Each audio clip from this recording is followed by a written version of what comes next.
अस्सलाम वालेकुम नाजरीन, आप देख रहे हैं ZH न्यूज़ में हूं ज़हीर अहमद। नाजरीन, शहबाज शरीफ साहब ने खिताब किया थोड़ी देर पहले।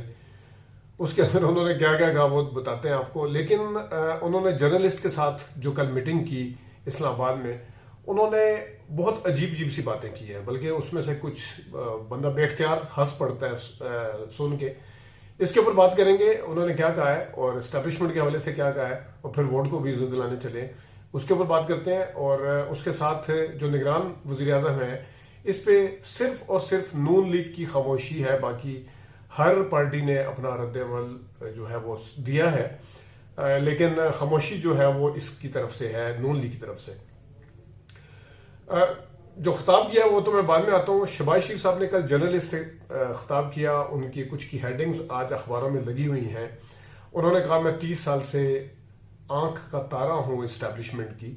और उसके साथ उन्होंने फिर एक और शोशा भी छोड़ा कि वोट को इज्जत दो जो है वो वोट को इज्जत दो के तहत ही अगला इलेक्शन हम लड़ेंगे।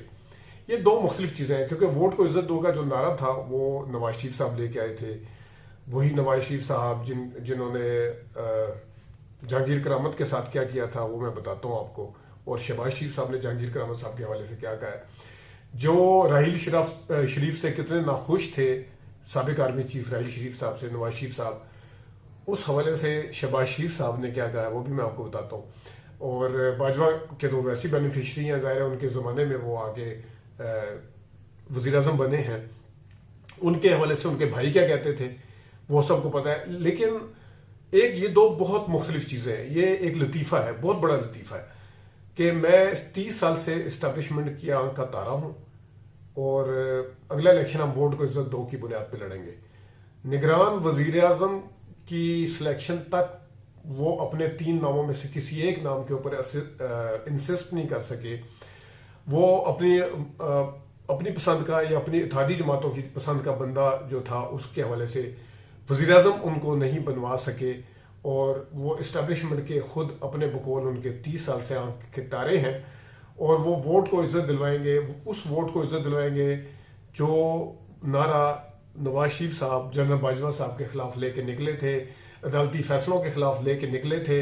और वोट को इज्जत दो का सबसे पहले तिया पांचा तो उन्होंने खुद किया जिस वक्त वो यहाँ से लंदन चले गए और डील करके गए।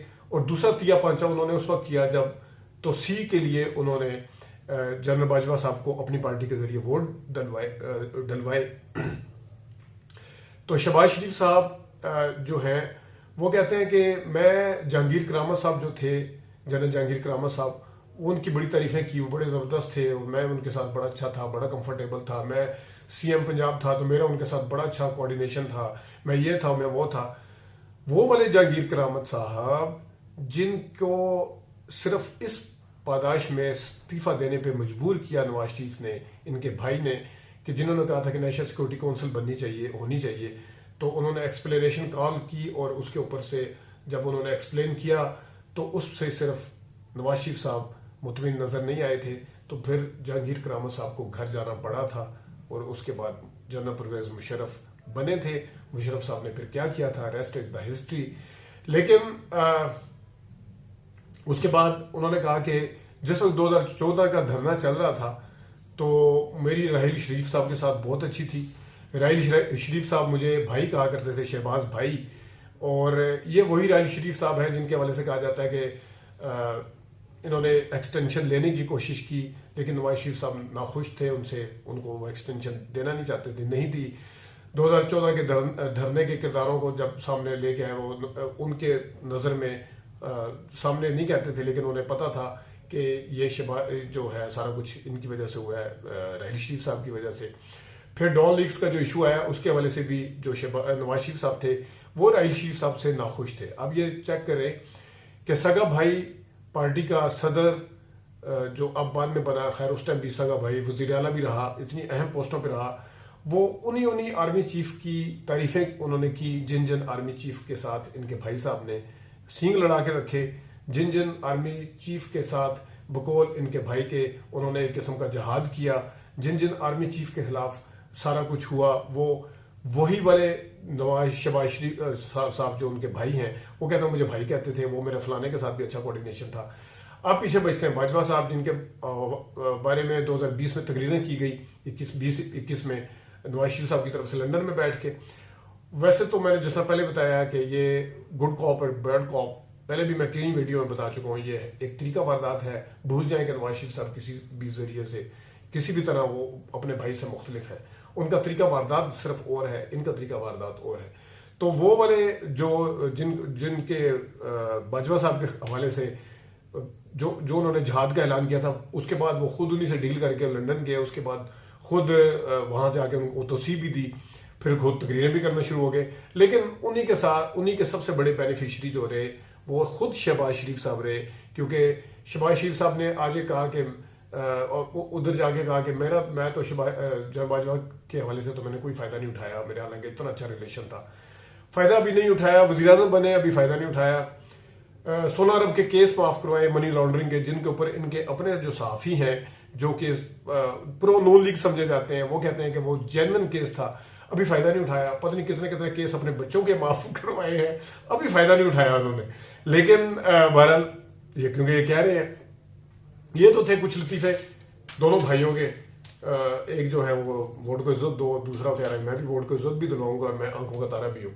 ये इन्होंने एक नया रिकॉर्ड कायम किया कि आंखों का तारा बनते साथ ही, और आंखों का तारा होने के साथ साथ ही मैं वोट को इज्जत दिलाऊंगा। ये इनका अपना ही एक यूनिक एजाज होगा।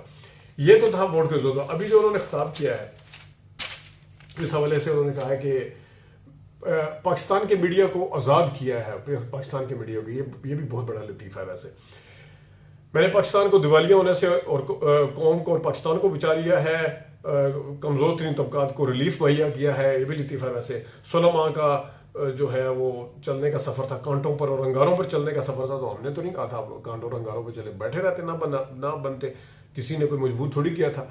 हम रियासत बचाने का फैसला किया, एक तरफ सियासत थी और एक तरफ रियासत थी और एक तरफ ये थी।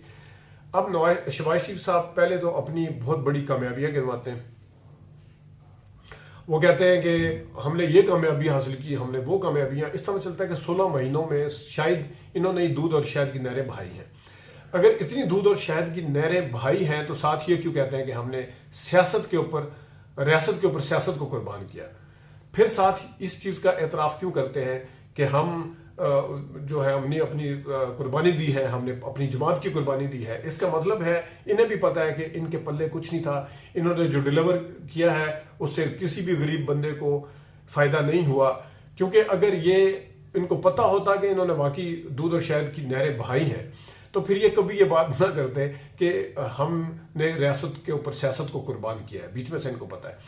अच्छा, जब ये कहते हैं कि हमें अगर दोबारा अगले 5 साल के लिए मौका दिया गया तो हम दोबारा से वो वाली महंगाई की शरह पे उस जगह पे लेके आएंगे कि जहाँ पे नवाज शरीफ साहब लेके आए थे। तो इसका मतलब है उसके बाद का शाहिद खान अब्बासी का दौर और 1.5 साल का इनका दौर वो नाकामियों से भरा हुआ था। ये खुद सेल्फ एक्सप्लेनेटरी है कि वो खुद इस चीज़ को मान रहे हैं, क्योंकि इस चीज़ को वो मिसाल बना ही नहीं रहे कि हमने बहुत अच्छा डिलीवर किया है। वो क्योंकि वो कहते हैं कि हम दोबारा जो उसी तरफ उसी उसमें जाएंगे, उसी उस पर लेके आएंगे महंगाई की शरह को।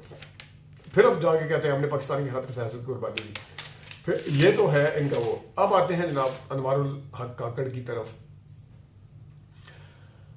पीपल्स पार्टी फैसल करीम कुंडी वगैरह ने पहले मिक्स कहा, फिर उन्होंने कहा कि हम सेटिस्फाइड है अनवारुल हक काकड़ के बनने से। अख्तर मैंगल ने जो खत लिखा है, खासतौर पर नवाज शरीफ साहब को लिखा है, तो वो मैं अक्सर कहता होता हूँ कि वो हमेशा धोखा देते हैं। तो उन्होंने भी दोबारा से कहा कि हमने एक दफ़ा फिर आपकी बात मान के फिर हमने धोखा खाया है आपसे। आपने रात के अंधेरों में इत्तेहादियों को धोखा दिया है, आपने अपनी मर्जी से सारा कुछ किया। बड़ा लंबा चौड़ा उन्होंने चार्जशीट दी है। अख्तर मैंगल साहब बड़ी तारीफें करते हुए नजर आते थे और वो समझते थे कि शायद शहबाज शरीफ साहब जो है वो तो इस्टेब्लिशमेंट के बंदे हैं, तो नवाज शरीफ साहब जो है वही हैं। अब वो सारा का सारा उन्होंने वो किया है। अब यहाँ पे खामोशी जो है ये बड़ी जुमैनी है। मैंने जैसा बताया कि पीटीआई सेटिस्फाइड, हालांकि उनकी सेटिस्फैक्शन बनती नहीं है। वो शायद इस वजह से सेटिस्फाइड है कि शायद नवाज शरीफ की पसंद का या पीएमएलएन की पसंद का या पीडीएम की पसंद का नहीं लगा, लेकिन उनकी जो सेटिस्फैक्शन है वो समय से बालातर है। क्योंकि ये तो आने वाला वक्त बताएगा कि जो अनवारुल हक काकड़ साहब क्या करेंगे, वो किस तरफ से आए हैं, जिनके साथ इमरान खान साहब जंग लड़ रहे हैं उन्हीं की तरफ से आए हैं, तो वो उनकी सेटिस्फैक्शन बिल्कुल समय से बालातर है। लेकिन शायद सिर्फ उनकी खुशी का यही एक वो है कि वो उनके क्योंकि उनको नवाज शरीफ साहब ने नहीं लगाया, शायद ये पहलू निकलता है। इसके अलावा कोई और पहलू मेरा नहीं ख्याल के कुछ नजर आता है। लेकिन नवाज शरीफ साहब और नून लीग बिल्कुल पिन ड्रॉप साइलेंस है, कुछ बोलें कुछ आगे बताएं क्या है। यही एक निशानी है इनके इनकलाबी ना होने की, क्योंकि जब जब मरियम नवाज शरीफ साहब को जरूरत महसूस होती है वो बोलना शुरू हो जाती हैं, जब जब जरूरत महसूस होती है डील बनने की कोई चांस नजर आते हैं वो खामोश हो जाती है, जब जब नवाज शरीफ साहब को बोलने का होता है तो बोलना शुरू हो जाते हैं, जब जब देखते हैं वो खामोश हो जाते हैं। यही सबसे बड़ी बात है। लेकिन इसके अंदर लीडरशिप के हवाले से अगर पार्टी का देखा जाए तो उसमें कुछ नहीं है। कहीं पे भी आपको नवाज शरीफ साहब कभी भी लीड करते हुए नजर नहीं आएंगे। वो हमेशा कहीं पे शहबाज शरीफ साहब आपको लीड करते हुए नजर नहीं आएंगे। खामोश डीले मारते हुए, एनआरओ करते हुए, बाहर जाके बैठते हुए जरूर नजर आएंगे। किसी जगह पे भी वो एक ऐसा स्टांस जो उन्होंने एक जिंदगी में लिया था, जिसकी आज धज्जियां खुद उड़ा दी है उन्होंने, खुद उनकी जमात ने ये 16 महीने की हुकूमत कबूल करके, वो था वोट को इज्जत दो, जिसका मैंने अभी बताया।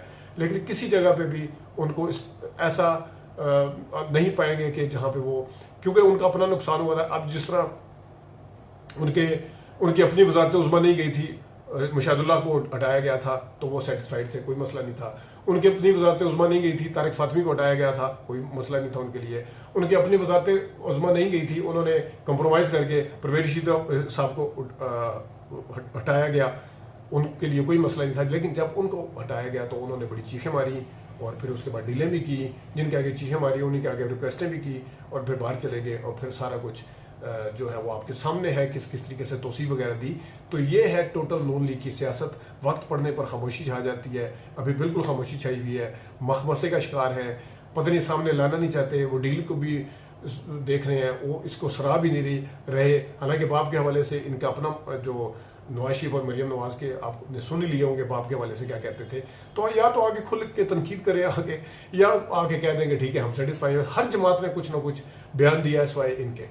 नाज़रीन, ये अभी तक के लिए इजाज़त दीजिए। अल्लाह हाफ़िज़।